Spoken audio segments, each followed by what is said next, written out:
بسم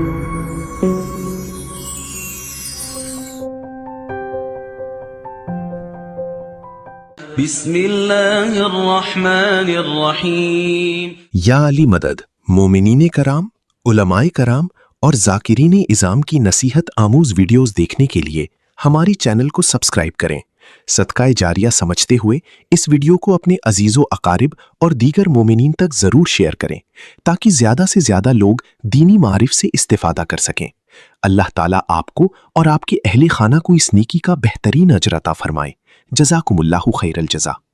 کسی اور مومن کے لیے دعا کرنے کا ایک فائدہ یہ، جتنے زیادہ مومنوں کے لیے دعا کریں گے اتنے ملائکہ آپ کے حق میں دعا کریں گے، اور اگلا یہ کہ وہ دعا آپ کے حق میں 1 کروڑ دفعہ قبول ہوگی۔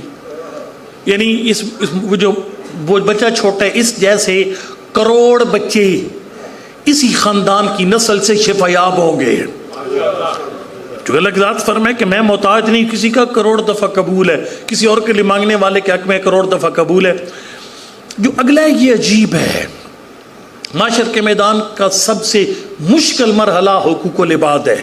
اللہ اپنے حق معاف کر دے گا، کئی ٹیکنیکس ہے جس سے اللہ تعالیٰ کی ذات اپنے حق معاف کر دے گی، لیکن جو بندوں کے حق ہے یہ بہت بڑا امتحان ہے۔ پاک پیغمبر نے فرمایا بطول بیٹا، جو بندہ رات کو 2 کام کرے، بلکہ میرے خیال 3 کام بیان فرمائے، اس کو 3 بڑے فائدے ملیں گے۔ سبحان اللہ والحمد للہ ولا الہ الا اللہ واللہ اکبر پڑھ کر سوئے، حج اور عمرے کا ثواب ملے گا۔ 3 دفعہ سورہ توحید پڑھے، روز کا ختم قرآن کا ثواب ملے گا۔ اللہم صلی علی محمد وآل محمد وعلی جمیع الانبیاء والمرسلین۔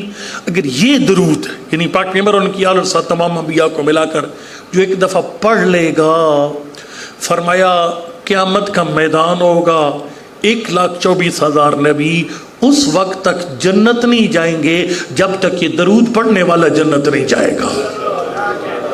سارے نبی سفارشی بن جائیں گے جو پڑھے گا اللہم صلی علی محمد وآل محمد وعلی جمیع الانبیاء والمرسلین، 1 دفعہ یہ پڑھے گا روز۔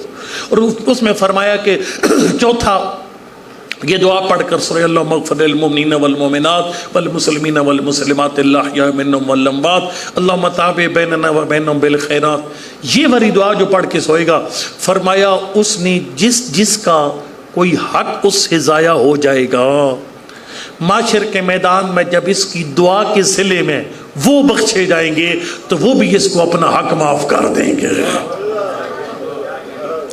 اس لیے فرمایا کہ جو اس نماز شب کی اللہ سب کو توفیق دے، اس میں اب 40 مومنوں کے لیے دعا مانگ کر آخر میں ایک یہ دعا بھی مانگنے چاہیے، اللہم اغفر لمن ظلمنا ہو بالایدی والالسن، میرا اللہ ان بندوں کے ساتھ ساتھ ہر اس مومن کو بھی بخش دے جس کو میں نے زبان یا ہاتھوں سے کوئی تکلیف پہنچائی ہے۔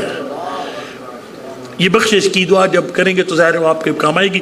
اس وقت جو میرے سامنے روایت ہے بڑی عجیب و غریب ہے، یہ ذرا غور سے سنیے گا کہ کسی مومن کے لیے دعا مانگنے کا صلہ کیا ہے۔ حضرت نے فرمایا کہ ان العبد المؤمن لا یؤمر بہ الی النار، ایک ایسا بندہ ہوگا جس کے بارے میں فیصلہ آ جائے گا یہ جہنمی ہے، اس کو جہنم بھیجا جائے۔ یکون من اہل المعصیۃ والخطایا، گناہگار انتہائی خطا کار سے آکار بندہ، فیسحب، اتنا گناہگار ہوگا اس کو کھینچ کر جہنم کی طرف لے جایا جا رہا ہوگا، فیقول المؤمنون والمؤمنات، وہ جن مومنوں کے لیے دعا کرتا تھا، فرمایا وہ سارے مومن آ جائیں گے اور کہیں گے الہنا عبدک ھذا کان یدعو لنا، میرا مالک یہ بندہ بے شک گناہگار ہے لیکن ہم سب کے حق میں دعائیں کیا کرتا تھا، فشفعنا فیہ، آج اس کے حق میں ہماری سفارش قبول فرما۔